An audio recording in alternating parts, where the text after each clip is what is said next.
Today we're going to work on animating the UI so we can see the cooldown for our player's boulder ability.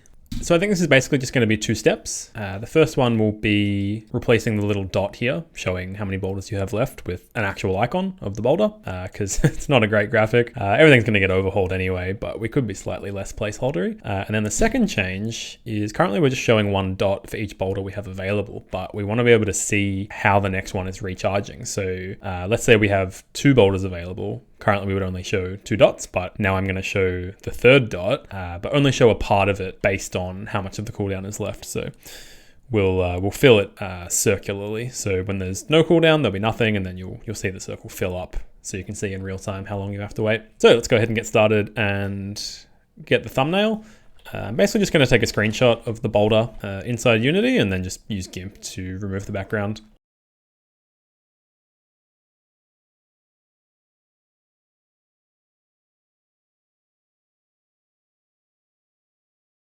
And I'll just go ahead and change the sprite. And then I'll also need to change the image type here to be filled, radial 360, fill edge on bottom. Cool. So then as we change that fill amount, we can see it filling up.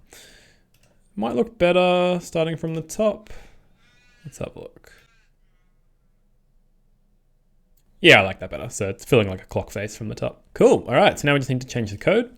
So in here, every single frame, we are disabling all the boulder icons and then re-enabling the ones up to the number of boulders we have. I know this looks slow, and it kind of can be if you have a lot of objects, but it's easily fixed if it shows up in the profile. You can just use a canvas group and set the alpha on that. It's a lot more performant than disabling and re-enabling a game object. Okay, so if our clip size is already full, then there's no need to show an extra icon. But if it's not, then we can look at doing this partial fill.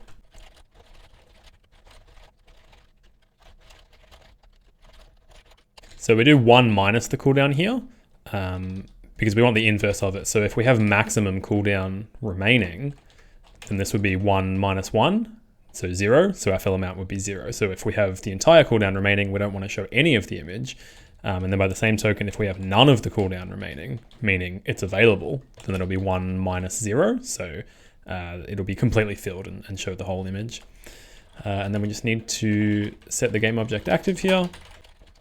And I think that should be all we need. So let's have a look at that and see how that worked out.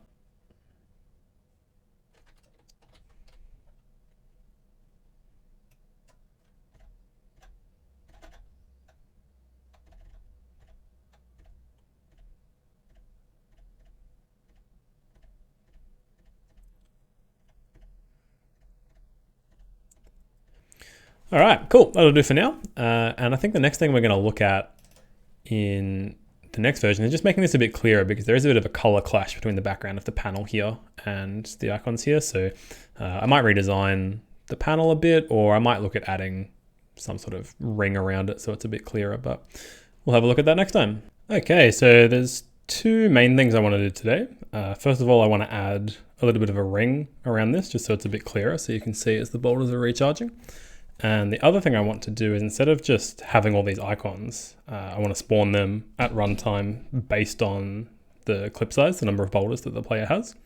And then that'll let me add some upgrades so that the user can change how many they have as part of what they can do with their gold between rounds.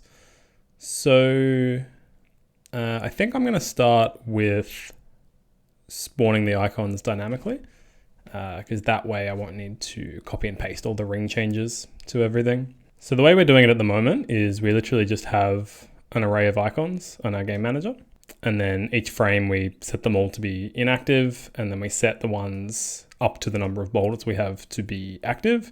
And then the next one gets shown partially based on the cooldown we have. So all this behavior is basically just going to stay the same.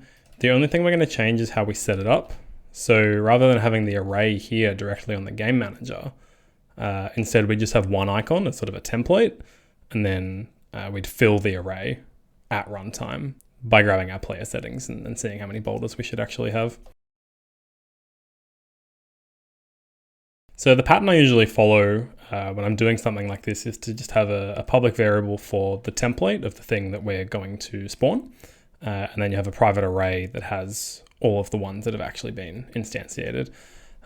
Sometimes I might need this to be accessed in other places, and I might make this public, but for default, this is kind of just the pattern I use. It makes it clear that the template is the thing that should be in the editor that we will drag as a variable in the inspector, and then these are actual things we're going to work with that really only the game manager needs to know about. For now, that maybe UI needs it. All sorts of things could use it, but as the default starting point, that's how I usually lay it out. So we also already have some precedents for this pattern. We can see we're doing the same thing with health bars. We're also doing things with target renderers, which is the circle that shows up when you've launched a boulder that's going to show where it's going to land. So we can actually just go ahead and replicate this. So now we're going to go ahead and use that same pattern.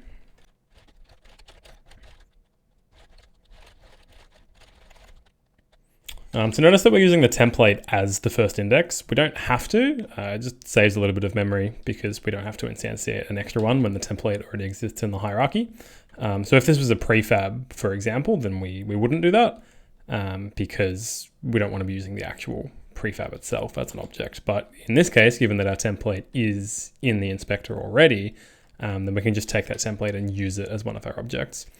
One potential downside of this approach is, let's say I wanted to actually change some of the settings for the icon after I'd instantiated it. Then anything we put in here is going to miss index 0.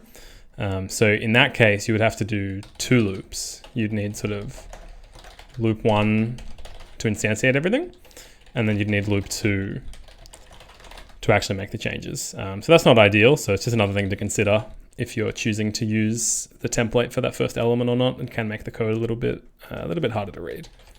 A little bit less intuitive, a little bit more likely that someone who isn't you or someone who is you 6 months down the road might misuse it and end up making a mistake. But in our case, that's really all we need. So let's just go through all the use cases we've got for it. So we have the template, we have the array, we initialize the array when we declare it. We go and fill the array at runtime in awake. And then each time we update the HUD, which is every update, we hide all the boulder icons and then re-enable the ones up to what we have. And then we do our partial cooldown. So let's go ahead and see what happens. We might have some formatting issues just depending on how the UI elements are laid out. But I think this is the basic functionality. I will just have to go ahead and delete all of them except one, and then set that as the template reference inside our game manager. I know what you're thinking. The amount of stuff on this game manager is just ridiculous and it really should be broken up. And intuitively, I do want to agree, but in practice, at least for solo projects, I don't think this holds true when you have a big team. But at least for solo projects, I've found this to make navigating the code base so much easier just because I sort of know where everything's going to be. It's going to be in the game manager. I think things will be broken off in ways that make sense. But largely speaking, having a big, massive file here as just a central point counterintuitively actually makes things easier to navigate. Because rather than having to hold all these different classes and layouts in my head, I sort of look in a central location, and Visual Studio makes navigating through that to be really quite straightforward. One immediate downside, however, is whenever I add a new thing here, scanning through this to find the thing that hasn't been assigned can be a little bit tricky. Okay, so now we've just got one icon, and our player starts with 3 boulders. So hopefully if we run it, those extra icons will get spawned, and we should have 3. Cool. All right, so that's all working as intended. So just to double check, let's go ahead and set the clip size to 5, and we'll just see if that gives us 5 boulders. Okay, beautiful. So that was the step 1 of what we wanted to do, was to spawn them dynamically so we don't have to worry about copy pasting icons based on how many boulders we have. And that'll be a good starting point for having the UI still stay correct once we add upgrades to let the user have more boulders. For now, what I want to do is come back to that idea of a circle. So basically what I'm thinking is there's a bit of a color clash here. There's probably a nicer way to solve this, but I was just thinking as an easy one is while we're showing the cooldown, we could just have an extra white ring around that to sort of make it clear that that's charging and filling up. And if you don't have a ring, then that's easy to distinguish that that's one that is available and ready to go. So we're just going to have to redesign our icon a little bit. Currently, it's just one game object with a sprite on it. But if I want to ring around it, then we're actually going to need that to be behind the boulder icon. So we're going to have to rejig things a little bit here. And we may end up needing a class because we need a way to access the thumbnail as well as accessing the ring. So we'll just set it up for now, and then we can rearrange the hierarchy as we need later on.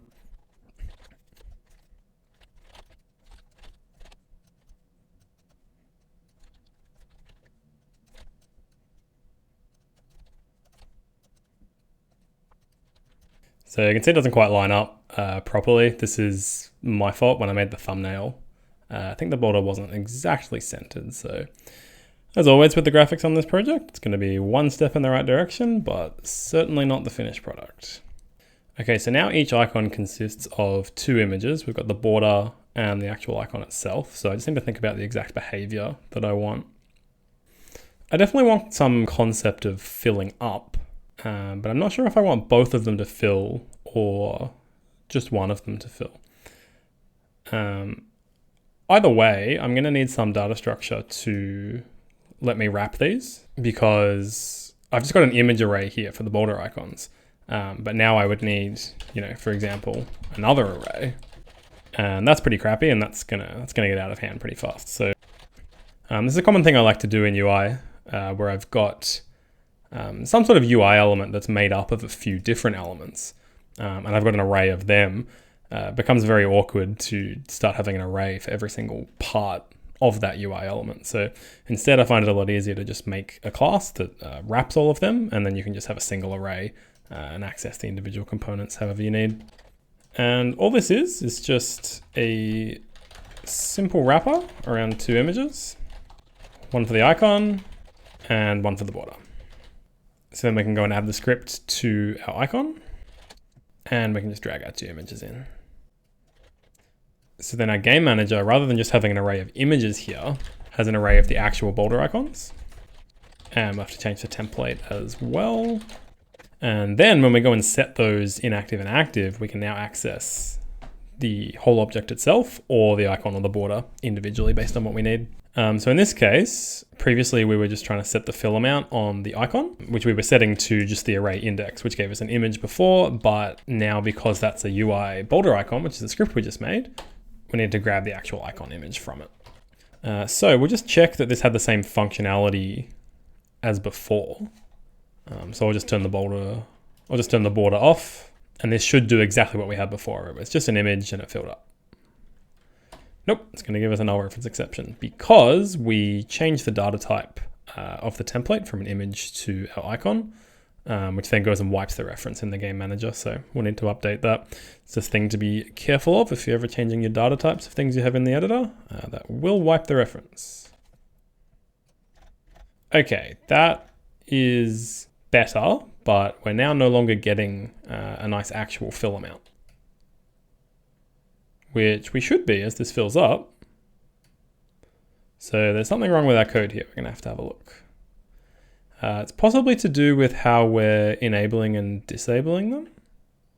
When we disable them, we disable everything, meaning the root game object on the icon that holds the border and the icon. Then we go and enable up to the boulder size. But for our last one, we're just setting the icon to be active. We need to be setting the entire game object to be active. So I'm just going to rename this icon root, and then we can access the icon from that, which then lets us just easily set the whole game object to be active.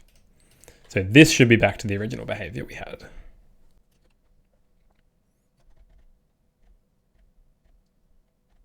Nice, there we go. So I think really all I want to do, the first thing I want to test at least, is just what does it look like if we show the border just for the last one? Does that even make much of a visual difference? Nope, although we can't even be sure that it's actually showing. And the reason for that is because I've got the border turned off manually. So now that it's on, it's going to be on, the border will be on for every object, but we really only want to turn it on for the last one. So when we're activating everything, we may turn the whole icon on, but we actually want to turn the border off. And then for the final one we're showing the cooldown for, we set the root to be active, but we also need to set the border to be active. And I'm just going to turn the border, I'm going to make the border active before I make the root active, because if I do it the other way around, then the game object itself will become active and then you'll have one of its children becoming active. So there's more work to do.